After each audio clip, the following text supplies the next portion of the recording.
김성태의 아무 말 대잔치. 김성태 삼성 국회의원이고 원내대표를 지냈던 국민의힘의 중진 정치인이죠. 지금은 국회의원이 아닙니다만 중진 정치인이죠. 지난번 강서구청장 김태우 나가서 선거하다가 우리가 대참패를 당했을 때 바로 그 지역에서 3선을 했던 김성태도 무슨 선대위원장, 공동 선대위원장 중에 한 사람으로 이름을 올리고 했던 것으로 제가 기억합니다. 확인하세요. 사실 제 기억으로 공동 선대위원장 중에 한 사람이었다고 기억이 되면 그냥 그렇게 기억납니다 하고 넘어가도 상관은 없지만 김성태 이사는 단어 하나 틀려도 시비를 걸기 때문에 꼼꼼하게 사실 확인을 해야 됩니다. 그런데 얼마 전에 어제 그저께입니다. 국민의힘이 40 총선에 공천 부적격으로 29명을 선정했어요. 그리고 창피당할까봐 그 명단을 비공개했습니다. 그런데 어쨌든 김성태가 워낙 중견 정치인이니까 김성태 등 해서 보도가 많이 됐어요. 맞아요? 네. 그러자 이 김성태 이사가 공천 부적격 판정을 받아서 아예 원천적으로 공천에 배제되게 되니까 느닷없이 기자회견을 했어요. 기자회견에서 뭐라 그랬냐? 국회 소통관 기자회견인데 현역 의원도 아닌데 누가 또 이런 사람한테 소통관을 빌려줬나 모르겠네. 이 자리에서 이 김성태는 자기가 공천 부적격자로 판정받은 이 참담한 결과는 우리 당과 대통령 주변에 암처럼 퍼져 있는 소위 핵관들이 만들어낸 결과다. 이렇게 주장을 했습니다. 핵관은 핵심 관계자라는 뜻이죠. 그러면 여러분, 그 이준석이라는 자가 윤석열 대통령을 공격하기 위해서 만들어낸 조죠. 윤핵관. 그러니까 윤석열 대통령 핵심 관계자 이런 뜻이거든요. 그러니까 이게 핵관이라는 말을 쓰려면 앞에 누군가가 있어야 돼요. 그게 윤석열 대통령이든 한동훈 위원장이든 또는 정영환 공관위원장이든 누군가가 있어야 그 사람의 핵심 관계자가 말이 되잖아요. 이 김성태 이자는 앞에 아무것도 안 붙이고 그냥 핵관이라고 그랬어요.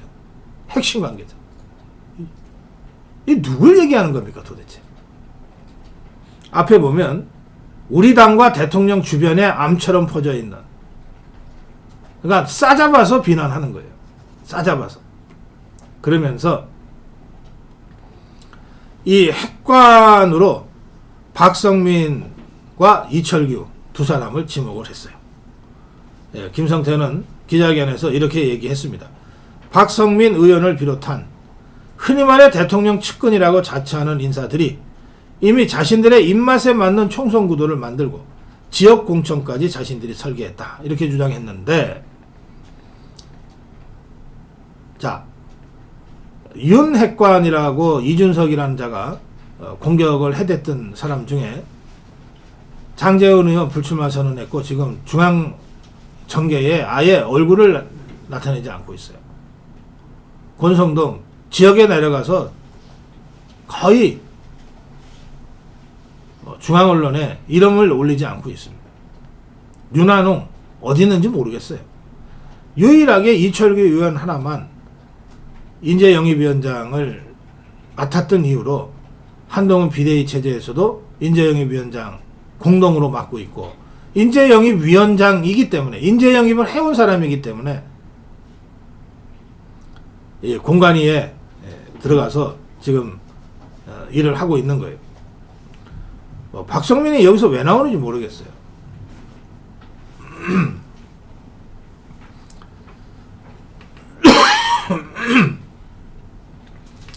이 김성태는 그러면서 자기 지역구였던 강서을에 공천을 신청한 박대수 의원을 이렇게 비난합니다. 배은망덕한 노총 후배다. 김성태가 노총 출신이거든요. 어디 내가 여기 있는데 배은망덕하게 이 지역에 내 지역에 공천 신청을 해? 하고 같은 노총 출신의 후배인 박대수를 이렇게 비난합니다. 와, 이게 선후배가 되면 공천 신청하면 안 되는 모양이네. 같은 고등학교 선후배, 같은 대학교 선후배, 같은 직종의 선후배 이러면은 그 지역에 공천 신청하면 배은망덕하게 되는 거네.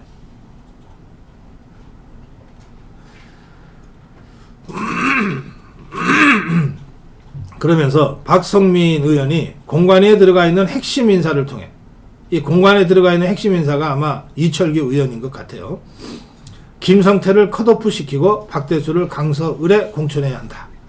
고 했다는 전화를 받았다는 사람이 있다. 아니, 이 황당한데, 그러면 박성민이 이철규를 통해 김성태를 컷오프 시키고 박대수를 강서울에 공천해야 한다는 전화를 도대체 누구한테 했다는 거예요? 이런 이야기를 만약에 했다고 치면 그걸 누구한테 했다는 거예요? 그리고 그 전화를 받았다는 사람이 김성태한테 이런 이야기를 해줘야 김성태 말이 성립이 되잖아요. 이게 도대체가 그야말로 아무 말 대잔치를 하고 있지 않습니까? 그러면서 한간에 떠들고 있는 짜고 치는 공천 기획설에 대해 해명하고 전모를 밝혀라 이랬는데, 이게 뭐 양지라면 또 모르겠어요. 그냥 공천만 받으면 되는 곳이라면. 근데 강서는 지난번 선거에서 우리가 다 확인했잖아요. 험지 중에 험지 아닙니까? 그래, 아무러면 그 험지 중에 험지 죽으러 가려고 이렇게 백을 써요?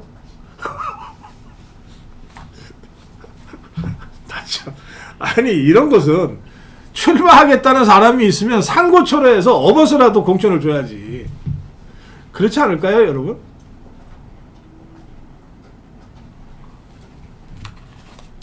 뭐 어쨌든 이 김성태가 그러면 왜 공천 부적격자 29명 중에 들어가게 됐냐? 뭐 이런 겁니다. 김성태가 뇌물수수 혐의로 재판을 받아가지고 대법원에서 유죄 확정이 됐어요. 뇌물수수를 받았다는 거예요. 대법원의 유죄 확정. 징역 1년에 집행유예 2년입니다. 가벼운 벌이 아니죠. 그리고 사면 복권됐어요. 그러니까 대통령의 은전을 받은 거죠. 사면 복권됐으니까.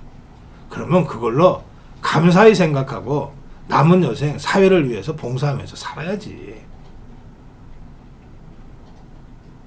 사면 복권됐다고 잽싸게 공천 신청해놓고, 그리고 노총 후배가 신청했다고 배은망덕한 후배라고 하면서 왜 자기를 기획해서 배제하느냐라고 하는데, 여러분, 제가 지금 이렇게 논평을 하지만 제 방송 들으시는 분들 중에 김성태를 좀 기억하시는 분이 계신가요?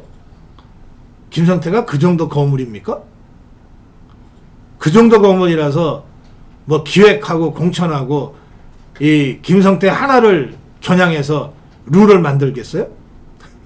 이 사람 지금 그렇게 주장하고 있어요. 뭐라고 그랬냐면,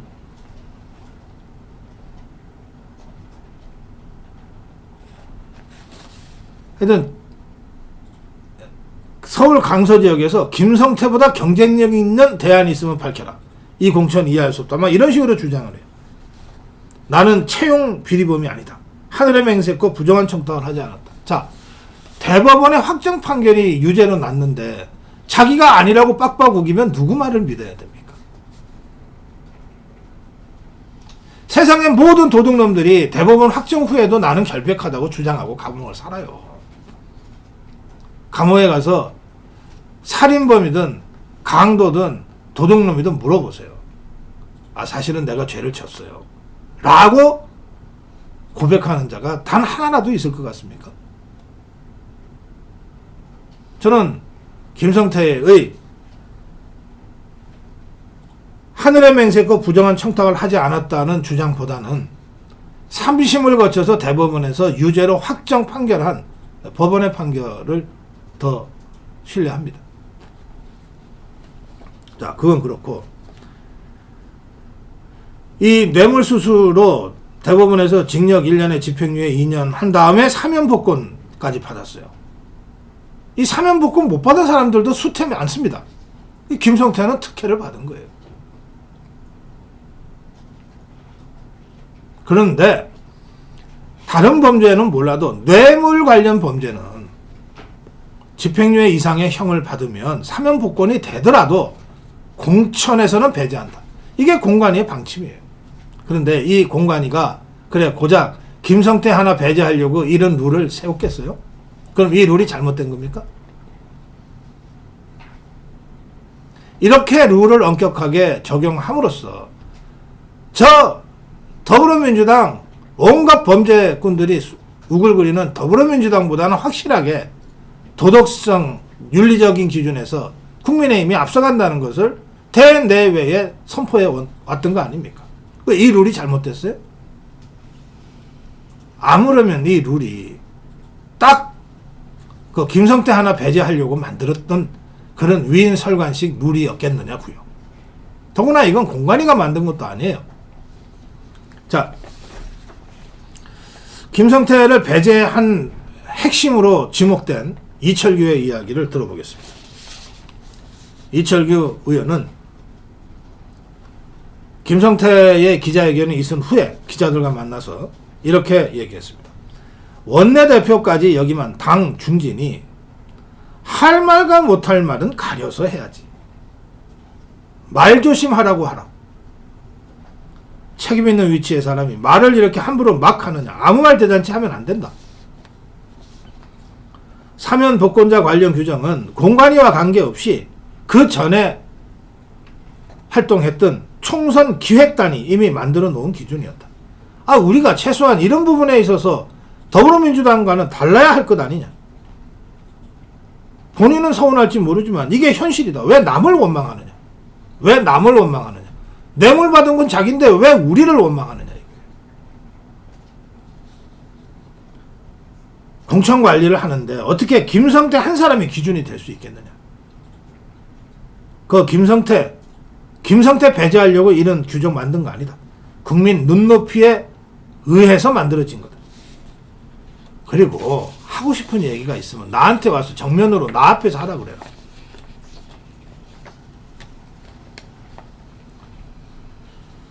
예, 한동훈 비대위원장도 김성태의 기자회견과 관련된 질문을 어제 받고 공천은 당이 공정하게 하고 있다. 제 말이 안 믿어집니까? 라고 한마디 하고 말았어요. 이 29명의 부적격 대상자에는 김성태와 28명이 포함되어 있어요. 이완영도 포함됐어요. 이완영은 경북 7곡에 공천 신청을 했던 예비 후보인데 이 사람도 불법 정치자금 수수 혐의로 의원직 상실 뒤 유죄 확정됐다가 사면 복권이 된 사람이에요. 뭐 김성태하고 크게 다를 바 없어요. 이 사람도 재선 지낸 사람이에요. 이 사람도 공천 부적격자입니다. 또 지역보좌관 월급 일부를 되돌려받아서 사무실 운영비로 사용해서 징역 6개월을 받은 최구식이라는 사람이 있어요.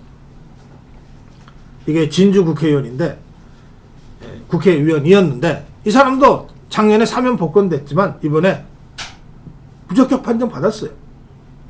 김성태만 받은 거 아니잖아요. 어떤 면에서 보면 최구식의 혐의는 김성태보다 약하면 약했지 더 강한 게 아니에요. 이렇게라도 해서 국민의힘이 더불어민주당보다는 더 윤리적이고 도덕적이다. 국민 눈높이에 맞춘다. 이거 하고 있는 판에 김성태 뭐가 대단하다고 그 한 사람을 배제하려고 이런 룰을 만들고 어쩌고 저쩌고 하겠냐고. 네. 억울하다 생각해서 항의할 수 있어요.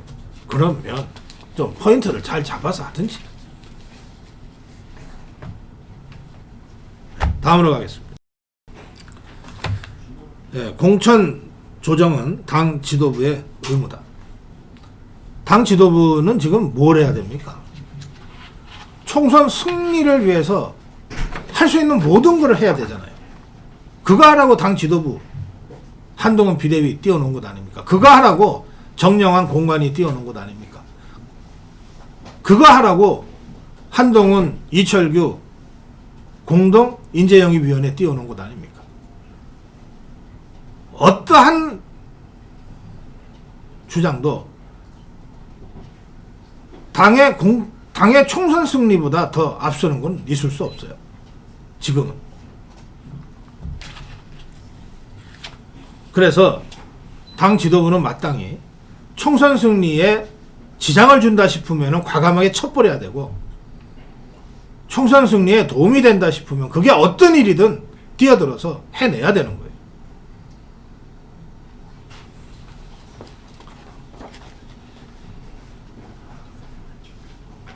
강남을에 공천 신청한 이원모, 대통령을 가장 가까이서 모셨던 인사비서관이었는데, 이 사람 당의 결정을 따르겠다 그러면서 사실상 공천 신청을 철회했습니다.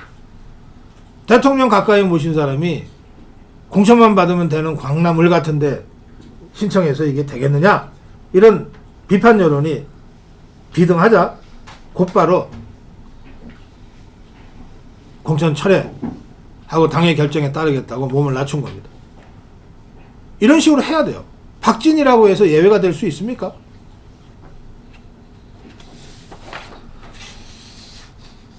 당의 중진인 서병수, 당의 요청에 따라 험지로 불리는 부산 북강서 갑으로 갑니다.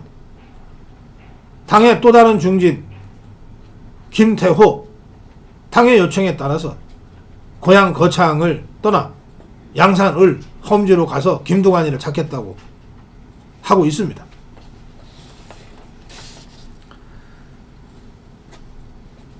어제는 조혜진하고 잠깐 통화가 있었는데, 조혜진 경남 밀양 공천 받으면 무조건 되는 그 고향을 떠나서 당의 요청에 따라 험지로 불리는 김해로